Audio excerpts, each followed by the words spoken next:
So today I want to talk about the NFL and how understanding the NFL can lead us to accept better, perhaps more different types of people from societies, neurodivergence, um, cultures, and much more, and how there isn't a one best person, and it can lead us to also try to understand other groups of people better. And I know I say the NFL, but I do not mean the football team. I am not into football. I mean no free lunch theorem. It's a theorem in math and machine learning particularly.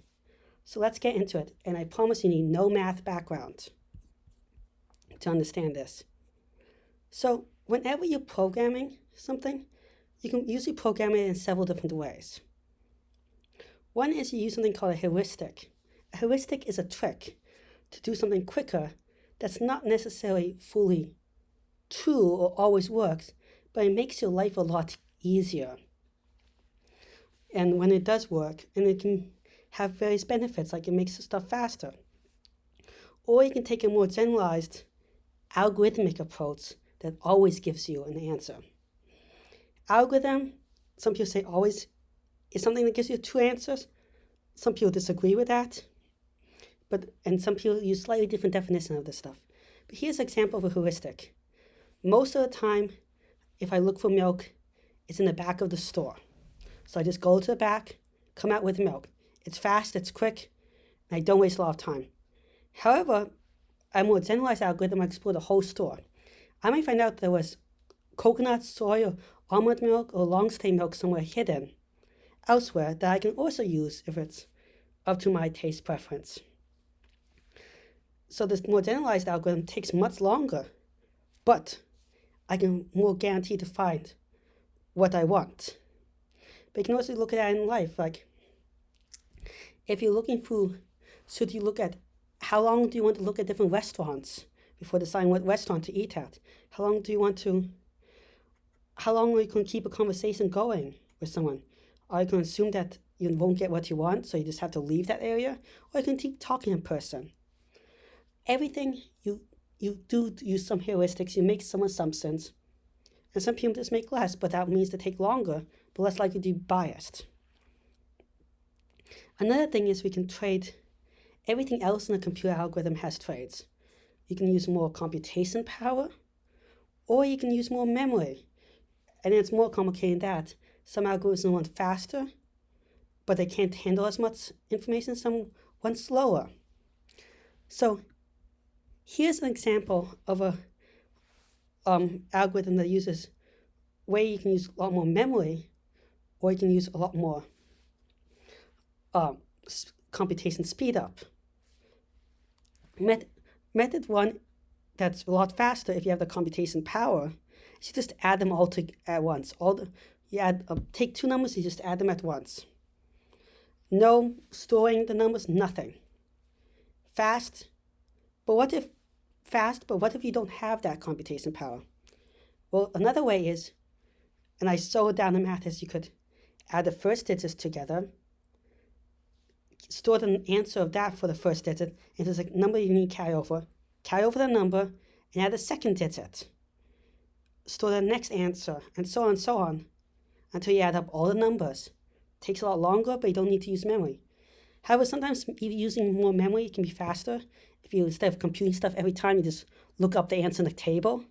Like the person that memorized a textbook, instead of thinking through the answer every time, they memorize the answers for the test. But each of them comes with different pros and cons. And some people might have more memories. Some people might have more computation speed in some ways. Some people might also, computation speed can come at the expense of computation power.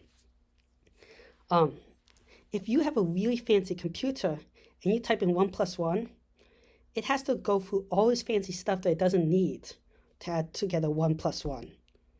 That's just inherent because it has to know that it has only one digit, not that it has like 20 digits or 40 digits, or it has to know that it's adding numbers together, not doing something with text. It has to figure out all these little things, and that's going to slow it down.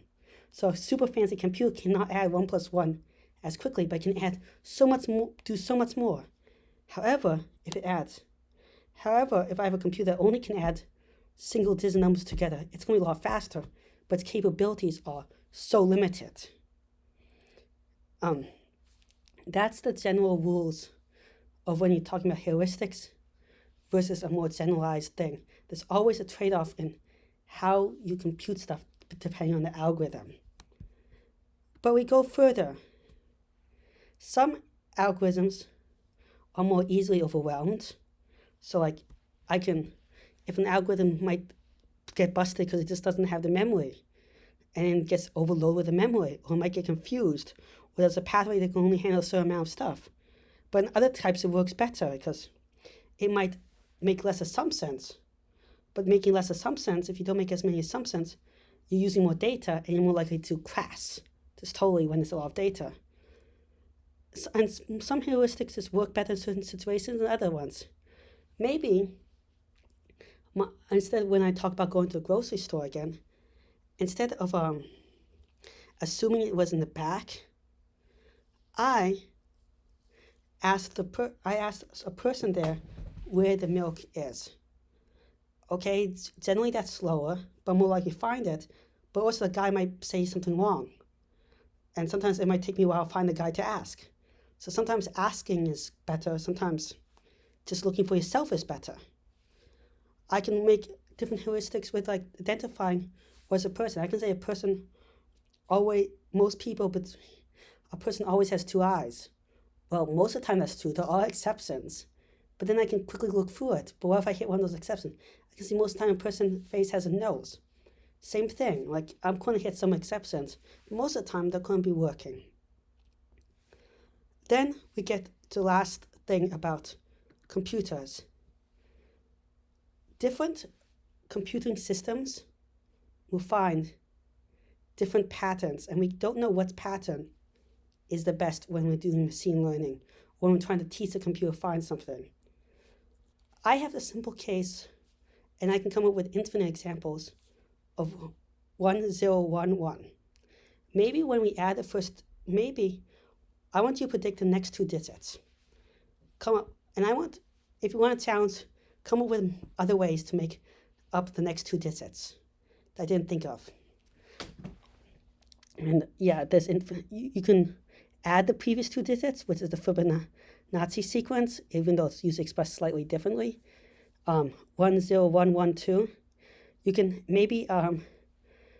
I'm just taking the previous pattern 10 and I double, and then the next time I take 1 and make it repeat it twice, and I'm going to repeat 0 now twice, so I get 101100. Maybe I'm counting, but I'm just putting a digit next to it, so it's 10, 11, and the next one will be 12 or 1, 2. Maybe it's an OR function on the previous two digits, so 1 or 0 is 1, 1 or 1 is, 0 or 1 is 1, and the next one would still be 1, and 1, and it'll settle down 1. Maybe we repeating this is 101, so the next one's 1 is 01. Infinite possibilities. But I can look at something in real life and I can find out all these different patterns when I just look out in the world. Maybe I notice that everyone in the room is super tall. So I think that something happened because everyone's super tall. That might be a false pattern. Maybe I notice everyone is, when I notice everyone's super tall, I think the next person in the room will be super tall. I might notice that everyone's wearing red shoes, so I think the next person in the room with red shoes. I could be wrong. Whenever you try to find a pattern, you can find any pattern you want. You pick one, and you might make the wrong prediction in some cases. But all this is how the brain works. When we're young, we find all these patterns. Some of them turn out to be real, some of them turn out to be false.